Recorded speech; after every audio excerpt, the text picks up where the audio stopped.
প্রধানমন্ত্রী শেহবাজ শরীফকে পাশে নিয়ে ইসরায়েলের যুদ্ধে আসক্ত নেতানিয়াহু সরকারকে অত্যন্ত কঠোর ভাষায় হুঁশিয়ারি দিয়েছেন তুরস্কের প্রেসিডেন্ট রিসেপ তাইয়েপ এরদোয়ান। গত শনিবার ইস্তানবুলে দুই নেতার মধ্যে এক সফল দ্বিপক্ষীয় বৈঠক শেষে আয়োজিত যৌথ সংবাদ সম্মেলনে এই কড়া প্রতিক্রিয়া জানান এরদোয়ান।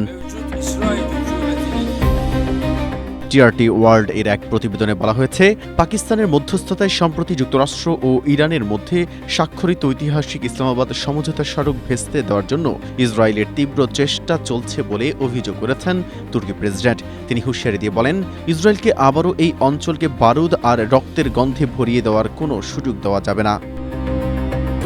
স্ট্রবেরি সুপার ডটেড ও ক্লাসিক ভ্যারিয়েন্ট সেন্সেশন জাগুক শিহরণ। এ সময় মধ্যপ্রাচ্যের শান্তি ও স্থিতিশীলতা ফিরিয়ে আনতে শেহবাজ শরীফের প্রশংসনীয় মধ্যস্থতা ভূমিকার জন্য অভিনন্দন জানান তিনি। দ্বিপক্ষীয় সম্পর্ক নিয়ে এরদোয়ান জানান, তুরস্ক ও পাকিস্তানের বন্ধুত্বপূর্ণ সম্পর্ককে আরও সুদৃঢ় করতে দুই দেশের বাণিজ্যের পরিমাণ $500 কোটি উন্নীত করার লক্ষ্য পুনর্ব্যক্ত করা হয়েছে। এ লক্ষ্যে করাচিতে তুর্কি ব্যবসায়ীদের জন্য একটি বিশেষ অর্থনৈতিক অঞ্চল গড়ে তোলার কাজ চলছে।